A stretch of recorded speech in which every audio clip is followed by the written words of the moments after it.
It doesn't come as a surprise that you think faster than you speak. Everyone does. Research, however, has demonstrated that most people think at about 600 words per minute or greater, and we speak at only about 150 to 200 words per minute. This fact, however, has tremendous influence on both the effectiveness of speakers and the ability of listeners. When listeners' thoughts run well beyond the words they hear, it could be that all of the time and preparation that speakers put into their speeches will fall on deaf ears. Now, obviously, I wouldn't raise this issue if there were nothing that could be done about it. The first issue is simply awareness.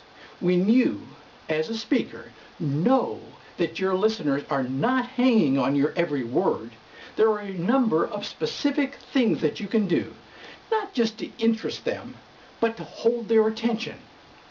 For example, you can encourage informality. Walk among your listeners, establish eye contact with them, become sensitive to their feedback. Incorporate questions and probes into your material. These are going to help tie your listeners to the material very directly, and these require some specific responses too from them. Use rhetorical questions that you can actually incorporate into your speech as you put your ideas together. Now remember, rhetorical questions do not require a response from the audience, but pause to let them think about your question. Provide additional support and reinforcement that listeners can hold or see. Hand out outlines, fill in the blanks, or short answer questions or other material related to your speech. Use an overhead or a PowerPoint presentation so listeners get your material via both audio and video signals. The more senses activated, the greater the hold. And use other visual support. Slides, posters, objects, pictures, or graphs can be used to reinforce your material and to increase audience interest and attention. Motivate your listeners. Once you know your listeners' wants and needs, you can motivate them to respond. Encourage listeners to learn. Give them a reason for learning the ideas, the skills, the information that you present. Be very specific by telling them how it's going to affect their lives and what they can do with the material.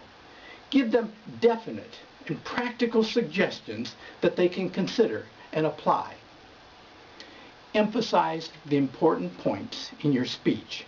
In every speech, some points are more important than others, and these should be emphasized and stressed. Select the points that need emphasis, then use one of the following techniques. Use an indicator before stating the point. This is an important point I want to share with you.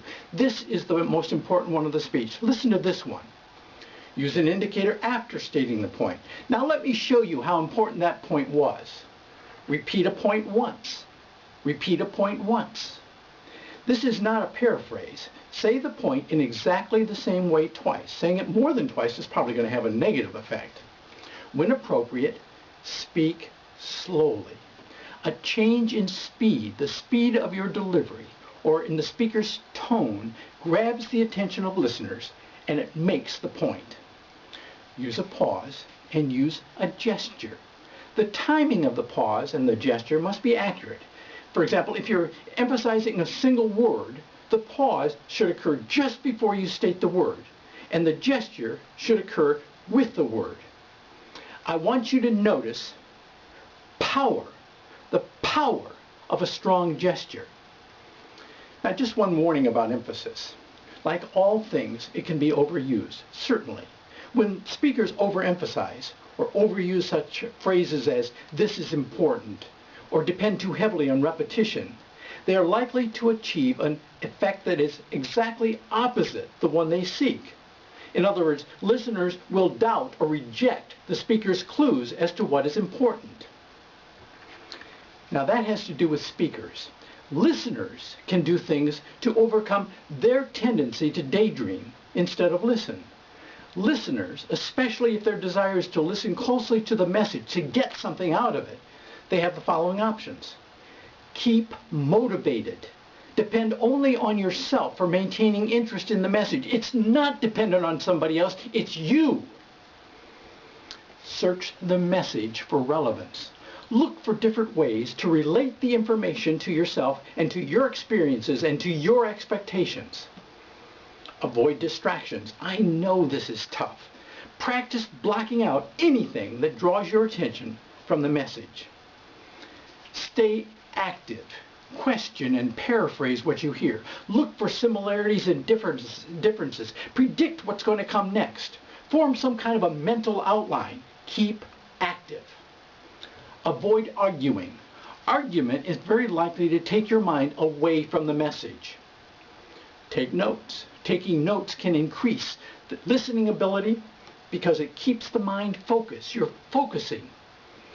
Speech speed versus thought speed can be a problem if you don't plan and prepare for it. But with planning and preparation, you use it to your advantage. You can find out more about speech speed versus thought speed by visiting the website publicspeakingrules.com.